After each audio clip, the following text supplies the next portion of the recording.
Subscribe now and press the bell icon. Never miss an update. Now in this lecture we will talk about optical path. Optical path के बारे में बात करते हैं. क्या होगा optical path? अब मेरी बात ध्यान से सुनिएगा. ऑप्टिकल पाथ क्या होता है?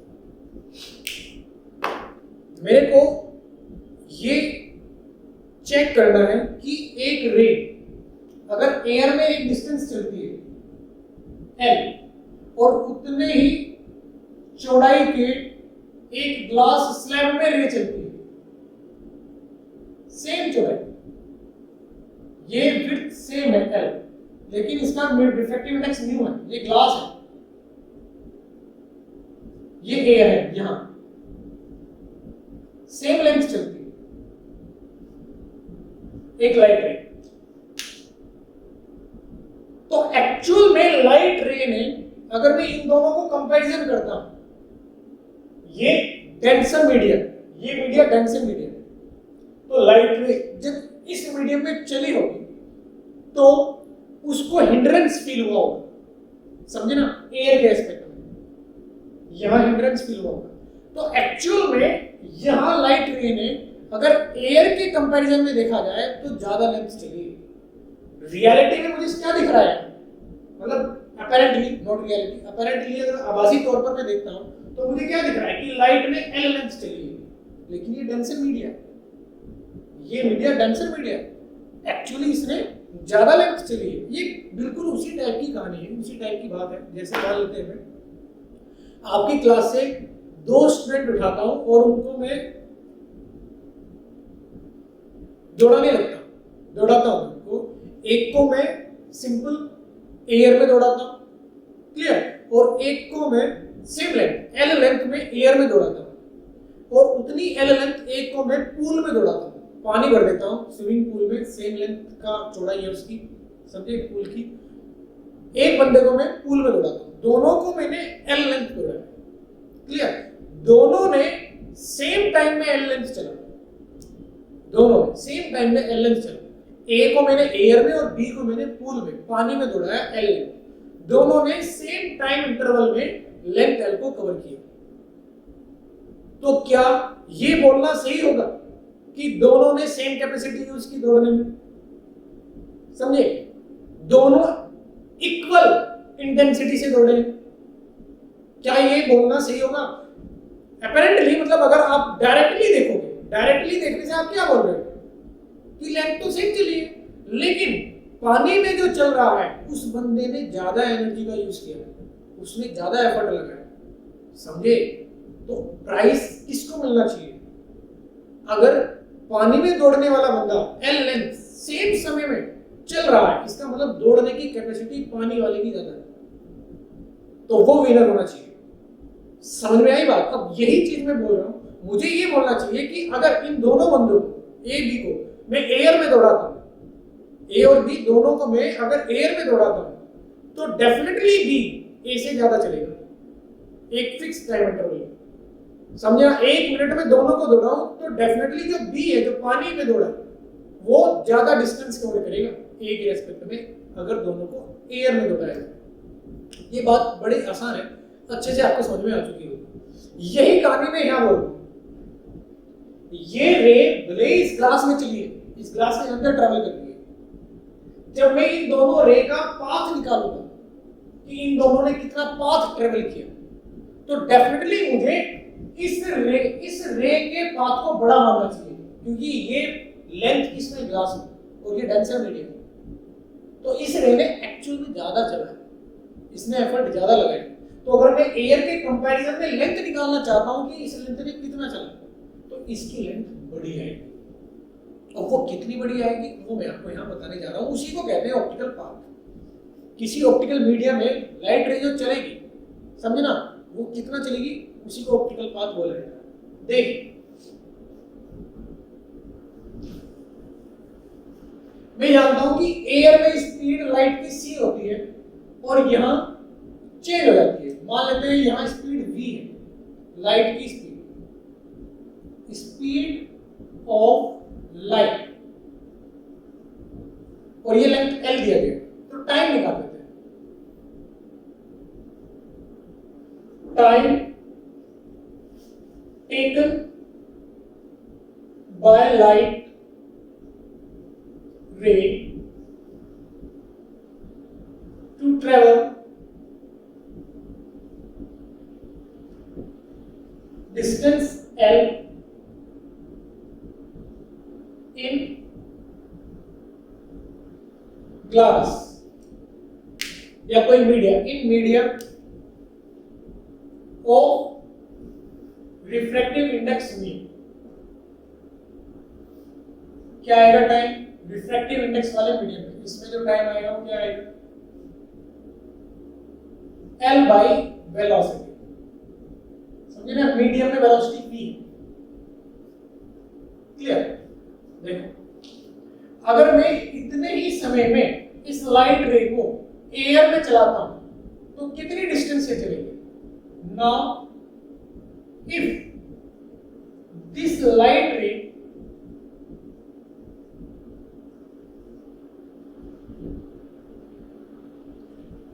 travel in air for L by v second, then distance covered by light ray कितनी डिस्टेंस हो चलेगी c इंटू ये टाइम L बाई। अब c बाई v क्या होता है, अच्छे से जानते हैं, L होता है मीडियम का रिफ्रैक्टिव इंडेक्स। किसी मीडियम का रिफ्रैक्टिव इंडेक्स जो एब्सोल्यूट दिया जाता है, light speed in air upon light speed in medium.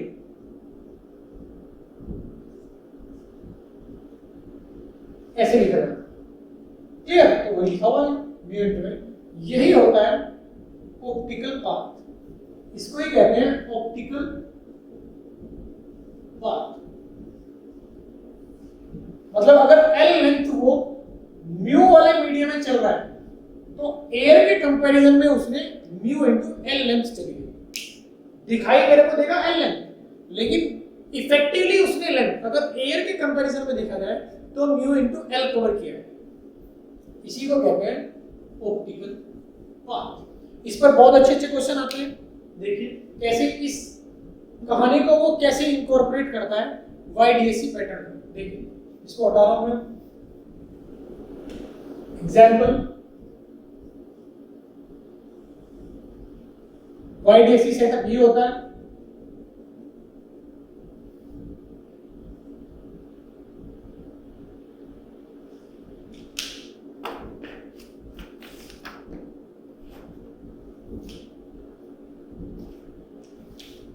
ये source S, S1, S2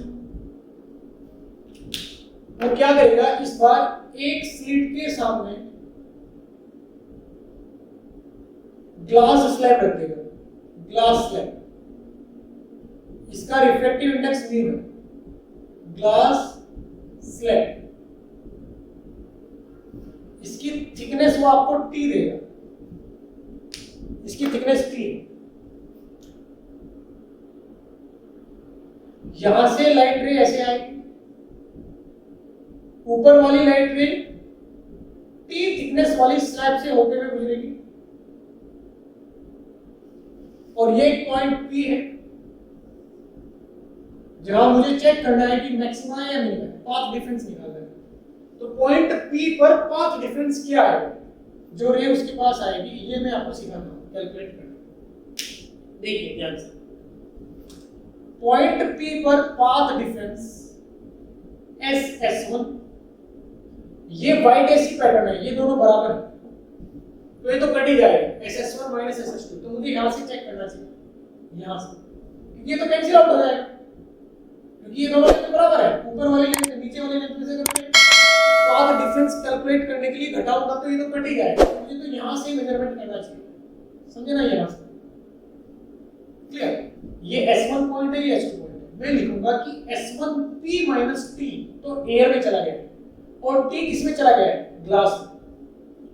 S1P minus T air में चला गया, क्लियर?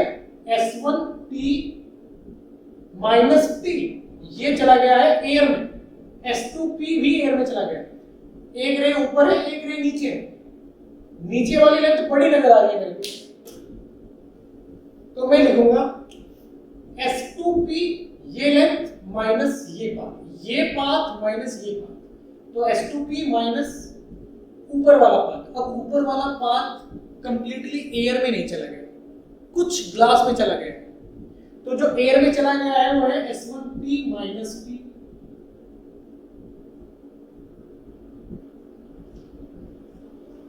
और T किस में चला गया है? ग्लास में, तो उस लेंथ को एयर के कंपैरिजन में लिखने के लिए मैं म्यू इनटू T कर दूंगा।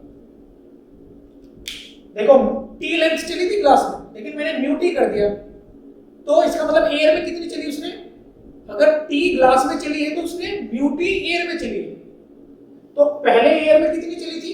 S1P माइनस T, ये घटाना पड़ेगा ना मेरे को, टोटल S1 माइनस T ये एयर में चली और T लेंथ ग्लास में चली। अब उस ग्लास वाली लेंथ को मैं एयर के कंपैरिजन में कन्वर्ट कर दूंगा ऑप्टिकल पाथ वाले कॉन्सेप्ट से, तो V into T ये आ जाएगा ऊपर वाला टोटल पाथ, ये आ जाएगा नीचे वाला टोटल पाथ। अब S2P minus S1P plus T minus mu T।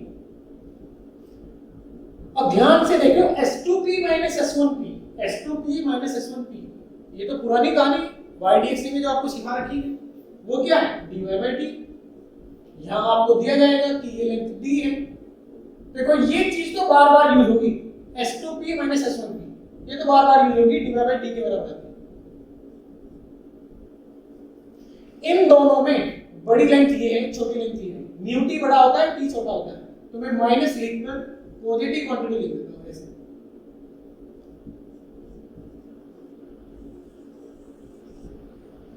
मतलब ग्लास स्लैब रखने से, अगर ग्लास स्लैब ना होती तो ये सिंपल YDXT पैटर्न होता और पाथ डिफरेंस आता सिर्फ dy by d, सिर्फ ये टर्म ना आता, पॉइंट P पर पाथ डिफरेंस सिर्फ dy by d आता। लेकिन जैसे ही मैंने ग्लास स्लैब रखी तो जो पाथ डिफरेंस आया है वो आया है dy by d माइनस एक टर्म, ये पॉजिटिव टर्म, यानी पाथ डिफरेंस थोड़ा कम हो गया। अगर पाथ डिफरेंस कम हुआ है पॉइंट P पर, इसका मतलब ये है कि पूरा पैटर्न ऊपर शिफ्ट हुआ है, ऊपर। समझे मेरी बात? क्या बोला मैंने? पहले जब ये स्लिट यहां नहीं थी, इस पॉइंट पर सेंट्रल मैक्सिमा बन रहा था, लेकिन जैसे ही मैंने ये स्लिट यहां रखी तो आप ये पाएंगे कि पूरा का पूरा पैटर्न सेंट्रल मैक्सिमा भी ऊपर शिफ्ट हो जाएगा। उसका रीजन क्या है? उसका रीजन ये है कि ऊपर वाली लेंथ को मैंने थोड़ा बढ़ा दिया ये स्लिट रखने से। पाथ डिफरेंस क्या होता है? नीचे वाली लेंथ माइनस ऊपर वाली लेंथ। ऊपर वाली लेंथ थोड़ी मैंने बढ़ा दी है, तो बेटा नीचे वाली लेंथ माइनस ऊपर वाली लेंथ, ये टोटल अमाउंट कम हो जाएगा। बात समझ में आई? क्लियर? इनिशियली पॉइंट इस पर दोनों लेंथ, मतलब जब ये स्लैब यहां नहीं थी, इस पॉइंट पर ये लेंथ और ये लेंथ इक्वल आती थी सेंट्रल पॉइंट पर, इसलिए यहां पाथ डिफरेंस 0 आता था, इसलिए यहां मैक्सिमा बनता था। लेकिन जब मैं इसमें यहां स्लैब रख दूंगा और इस पॉइंट पर रे इंसिडेंट करूंगा ऐसे, तो आपको देखने में तो ऐसा लगेगा कि ये दोनों लेंथ बराबर है, लेकिन ऊपर जहां स्लैब रखी गई है एक्चुअल में इफेक्टिव ये लेंथ बड़ी है और ये लेंथ छोटी, तो यहां अब सेंट्रल मैक्सिमा नहीं बनेगा। सेंट्रल मैक्सिमा वहां बनता है जहां पाथ डिफरेंस 0 आता है। देखने में आपको ये दोनों लेंथ इक्वल लगेंगी, लेकिन इस ग्लास स्लैब की प्रेजेंस की वजह से ये लेंथ बड़ी है, तो आपको ऊपर वाली लेंथ छोटी करनी पड़ेगी। किसके लिए?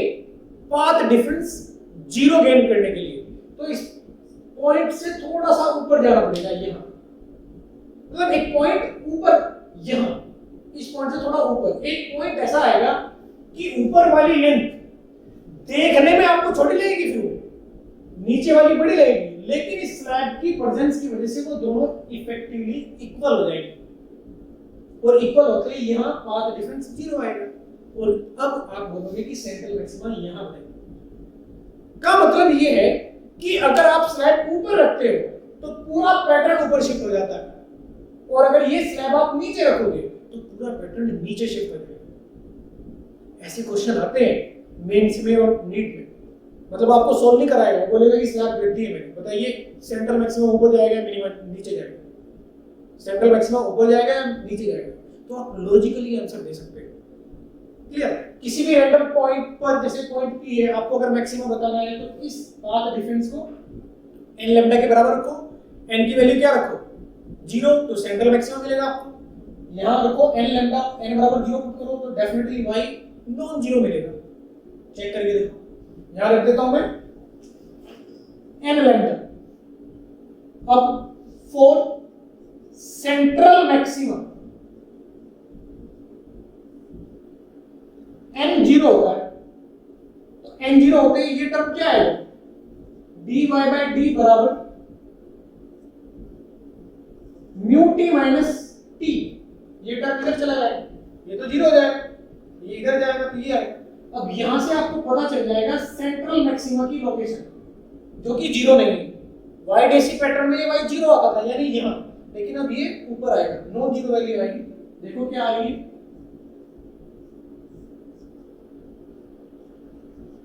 ये वैल्यू है, दिख रहा है आपको dt म्यू माइनस 1/t। इसका मतलब इतने अमाउंट से ऊपर शिफ्ट हो जाएगा central maxima, not central maxima, every maxima, every minimum will be shifted by this line in that direction where you are putting this line. If you are putting this line in this slit, in front of this slit, then the whole arrangement will go in downward direction. Clear? If you are putting in this in front of this line, whole arrangement will go in upward direction with this much distance. Clear?